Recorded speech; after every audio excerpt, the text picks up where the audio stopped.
Students, आज मैं आपके लिए लेकर आया हूं प्रोनाउन और प्रोनाउन का पार्ट 5।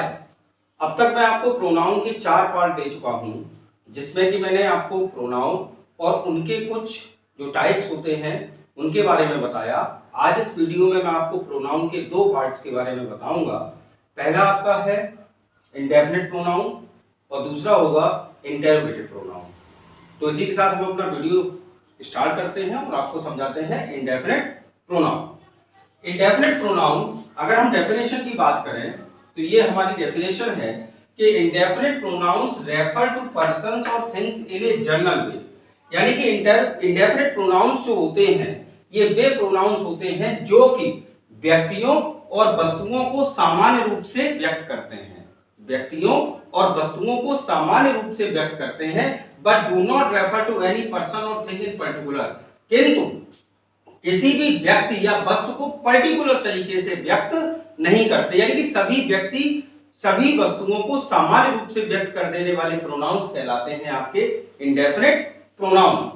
अब हम एग्जांपल की बात करें कि इंडेफिनिट प्रोनाउन कौन कौन से होते हैं, तो one, someone, anyone, no one, none, some, any, somebody, anybody, everybody, nobody, something, anything, everything, nothing, all, many, few, other, others, etc. अब जितने भी एग्जांपल मैंने आपको अभी बताए, आप देखें कि कोई भी ऐसा इसमें प्रोनाउन नहीं है जो कि व्यक्ति या वस्तुओं को पर्टिकुलर तरीके से व्यक्त करता हो। ये सभी प्रोनाउंस ऐसे हैं जो कि व्यक्ति या वस्तुओं को सामान्य तौर पर व्यक्त करते हैं। तो ये तो हमारा हुआ इंडेफिनिट प्रोनाउन। अब इसमें कुछ रूल्स हैं जो कि एग्जाम में एरर के रूप में पूछे जाते हैं, तो अब हम उन पर चर्चा कर लेते हैं। तो इसी में रूल नंबर 1 आपका कहलाता है, if in any sentence one is used as a subject. यानी कि यदि किसी भी वाक्य में वन जो है वह सब्जेक्ट के रूप में प्रयोग किया गया हो, then one's will used as possessive. तो उस वाक्य में पजेसिव ऑफ प्रोनाउन के रूप में काय का प्रयोग होगा, वंस का प्रयोग होगा, O N E apostrophe S. फिर से समझिए, मैंने कहा यदि किसी वाक्य में वन ओ एन ई का प्रयोग इंडेफिनिट प्रोनाउन वन जो है उसका प्रयोग सब्जेक्ट के रूप में हो, तो उस वाक्य में पजेसिव के रूप में वंस का प्रयोग होगा। जैसे कि एग्जांपल मैंने आपके सामने लिखा, one must do his duty. Subject के रूप में मैंने काय का इस्तेमाल किया, वन का, और उसके साथ मैंने पजेसिव के रूप में लगा दिया हिज। तो मैंने कहा यदि वाक्य में सब्जेक्ट के रूप में वन का यूज हो रहा हो तो फिर आप उस वाक्य में पजेसिव के रूप में सिर्फ वंस का प्रयोग करेंगे। ठीक है, स्क्रीनशॉट लीजिए। अब हम बात करते हैं रूल नंबर 2 की। इंडेफिनिट प्रोनाउन में ही एक प्रोनाउन हमारा होता है none. None is used both as singular and plural. None हमारा इंडेफिनिट प्रोनाउन एक ऐसा प्रोनाउन है जो कि सिंगुलर और प्लूरल दोनों ही रूपों में यूज हो जाता है। जैसे कि सेंटेंस लिखा है, none of them has the pen. यानी कि उनमें से किसी के पास पेन नहीं है। यहां आप देम देख सकते हैं तो समझेंगे प्लूरल है, पर वर्ब देखिए कौन सी लगी है, हैज, यानी कि सिंगुलर। इसलिए ये सेंटेंस हमारा काय में है, सिंगुलर में। तो यहां नन का प्रयोग किस रूप में हुआ, सिंगुलर के रूप में। दूसरा सेंटेंस लिखा है, are there any people in the hall. प्रश्न पूछा जा रहा है कि क्या हॉल में कोई व्यक्ति है। आंसर आता है, नो देयर आर नन। नहीं, कोई भी हॉल में नहीं है। तो यहां काय का प्रयोग मैंने किया, आर का। तो इसलिए यहां नन किस रूप में हो गया, प्लूरल रूप में। ठीक है। अब तीसरा नियम, anybody, everybody, everyone, anyone and each are followed by the pronoun he or she according to the context। यानी कि indefinite pronoun anybody, everybody, everyone, anyone और each ये ऐसे प्रोनाउन होते हैं जो कि he और she जैसा कि वाक्य में कॉन्टेक्स्ट दिया है, संदर्भ दिया है, उसके अनुसार प्रयोग किए जाते हैं। जैसे कि लिखा है, everyone of the girls is proud of her beauty। तो चूंकि यहां काय का प्रयोग हुआ है, गर्ल्स का। अब आप देखेंगे गर्ल्स बहुवचन है, आपका नाउन जो है वो बहुवचन है, लेकिन चूंकि हमने उससे पहले एवरीवन का प्रयोग किया है और ये जितने भी मैंने आपको लिखे हैं इंडेफिनिट प्रोनाउन ये हमेशा सिंगुलर नंबर में प्रयोग किए जाते हैं, तो एवरीवन जैसा कि मैंने लिखा है तो गर्ल्स को ध्यान में न देते हुए, इसलिए हम, क्योंकि मैंने कहा किसी एक व्यक्ति या वस्तु को पर्टिकुलर रूप से ये व्यक्त नहीं करते बल्कि सामान्य तौर पर सभी को व्यक्त करते हैं। तो everyone of the girls is proud of her beauty, इसलिए मैंने यहाँ काय का प्रयोग किया, हर ब्यूटी का, यानी गर्ल्स तो हैं लेकिन उनको पर्टिकुलर रूप में नहीं बल्कि एक एक करके व्यक्त किया गया है। इसी प्रकार से anyone of the boys can show his exercise, तो बॉय के अकॉर्डिंग मैंने हिज का प्रयोग किया, यानी कि लड़की है, आपका जेंडर कौन सा है, फेमिनाइन, तो मैं हर का प्रयोग करूंगा यानी शी के अकॉर्डिंग चला, और जब मैस्कुलाइन जेंडर है बॉयज तो मैं हिज के अकॉर्डिंग चला। लेकिन एक प्रॉब्लम आती है जो मैंने नोट करके लिखी है, अगर इन शब्दों का प्रयोग जैसे कि एनीबडी, एवरीबडी, एवरीवन, एनीवन या ईच का प्रयोग वाक्य में हुआ हो और उस वाक्य में जेंडर स्पष्ट ना हो, तब उस स्थिति में आप क्या करेंगे, तो मैंने लिखा है when gender is not clear then masculine gender is used, यानी कि इन इंडेफिनिट प्रोनाउंस का अगर वाक्य में प्रयोग किया गया हो और उस वाक्य में जेंडर स्पष्ट ना हो कि बात मैस्कुलाइन की है या फेमिनाइन की, तो हम जेंडर के रूप में क्या का प्रयोग करेंगे, मैस्कुलाइन जेंडर का। जैसे लिखा है everybody must do her duty.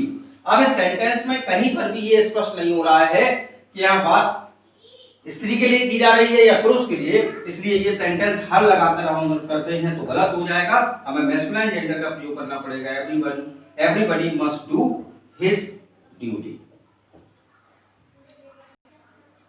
अब आपका इंडेफिनिट प्रोनाउन के बाद, जैसा कि मैंने आपको बताया था कि इस वीडियो में मैं आपको दो प्रोनाउन समझाऊंगा, तो इंडेफिनिट प्रोनाउन के बाद अगला प्रोनाउन आता है आपका इंटेरोगेटिव प्रोनाउन, जिसको हम प्रश्नवाचक सर्वनाम भी कहते हैं। लिखा है definition, pronouns which are used for asking questions are called interrogative pronouns, यानी कि वे प्रोनाउन जिनका प्रयोग प्रश्न पूछने के लिए किया जाता है, वे प्रोनाउंस जिनका प्रयोग प्रश्न पूछने के लिए किया जाता है इंटेरोगेटिव प्रोनाउंस कहलाते हैं। एग्जांपल जैसे कि who, what, which etcetera, who, what, which etcetera. तो कैसे समझ लीजिए, वे प्रोनाउंस जिनका प्रयोग प्रश्न पूछने के लिए किया जाता है, ऐसे प्रोनाउंस को इंटेरोगेटिव प्रोनाउंस कहा जाता है। एग्जांपल हु, व्हाट और व्हिच। अब रूल नंबर 1 देखिए, who, whom and whose are used for persons, यानी कि हमारा प्रोनाउन जो who होता है उसका प्रयोग सिर्फ और सिर्फ व्यक्तियों के लिए किया जाता है। who का प्रयोग नॉमिनेटिव केस के रूप में किया जाता है सेंटेंस में, whom का प्रयोग ऑब्जेक्टिव केस के रूप में और whose का प्रयोग पजेसिव केस के रूप में वाक्य में किया जाता है। अब जैसे कि मैंने अपनी बात को व्यक्त करने के लिए यहाँ आपको 3 एग्जांपल दिए, 1, 2 और 3। जैसे कि who is crying, कौन रो रहा है, who is crying, कौन रो रहा है, तो यहाँ who जो है वो हमने जैसा क्या कहा काय के रूप में आता है, नॉमिनेटिव केस के रूप में।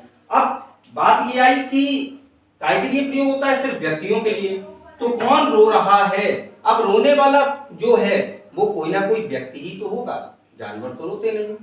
हंसने और रोने दो कलाएं ऐसी हैं जो कि ईश्वर ने सिर्फ मनुष्य को दी हैं।